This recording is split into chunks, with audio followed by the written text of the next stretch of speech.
So the Samsung Galaxy Note 20 came out a few years ago, and it's already been out for a little bit of time. I've already reviewed this thing a few times this year, but you people love seeing, me talk about the Note 20. So let's go and see how the Samsung Galaxy Note 20 holds up in the later part of 2023. Now, the first thing I'll definitely tell you is a phone like the Note 20 is still, very interesting. There was a little bit of a new tidbit of news that just came out with it, which we'll talk about later in this video. But overall, I'll definitely tell you, this would not be a phone I'd recommend buying right now, like the first phone I would recommend buying. But if you still own it, or if you need to buy a phone for another year or two, this thing is not a bad option at all. So if you want to buy some phones I would recommend buying this year, links will be down in the description. You can get them from there and you can help support the channel at the same time. Now, starting off with the outside of the Galaxy Note 20, we're getting that 6.7-inch Super AMOLED Plus display. It's a very good panel. I'm a big fan of this panel for sure. Now, it's not perfect, but for when this phone came out, it was pretty decent. Some things you're lacking though. You're lacking a 120Hz panel. There's not one on this display, but it's still a very good 1080p panel, and you're still getting the hole punch display and everything. Definitely not a bad display, and I still think it holds up decently well in this day and age. Now, at the bottom, you're getting that USB-C port with Samsung DeX, which is awesome, but you're also getting that S Pen. Now, the S Pen is a very cool feature, and that in and of itself is a very, very cool thing. Having the S Pen is cool, and I wish most phones had it. They don't.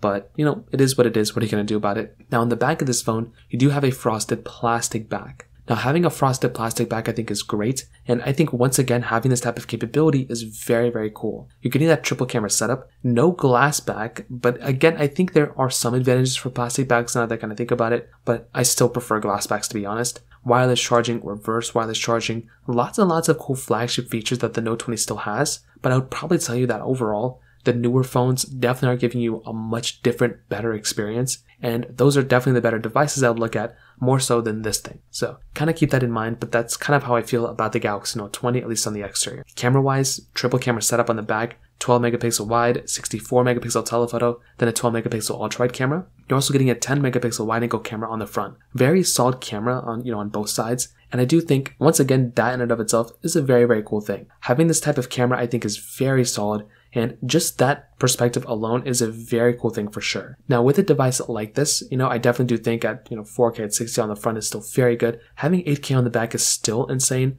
It's still not even the norm for a lot of phones. Samsung's just been throwing it in all their phones, which is a cool feature, but it's a very nice thing to have, and I would definitely tell you from that perspective alone that it gets another thumbs up for me for sure. Now, on top of that, performance-wise, this phone had that Snapdragon 865 chipset inside with 8 gigabytes of RAM, and what I'll definitely tell you is this is not the best performing phone in my opinion. I think we all know this. It was a good performing phone when it first came out, but right now it's really not doing that great, and that's just kind of another issue kind of going on with this phone. Although in a lot of other areas it's still holding up very, very well. From the performance side, it's not really holding up too well. It's actually not too bad, but I would say from a mix of One UI and with the mix of this hardware, is a little bit outdated, and with the lack of 120Hz display, that's another chink in its armor. So what I'll tell you is overall, the Note 20 still has a lot of flagship features involved. I think it has that S Pen, which is so cool, Samsung DeX, reverse wireless charging, 8K capability on the camera. There's a lot of stuff to still love about this particular phone, but because of its software, because it's kind of already, it's not completely outdated, but it's going to get there very soon, you're going to be in a situation where you're going to kind of wish you had a newer type of device. So that's kind of the issue that we kind of run into. But otherwise, I think this is a very good phone. I think it's completely worth buying, and I would 100% recommend getting it if you want to keep a phone for another year.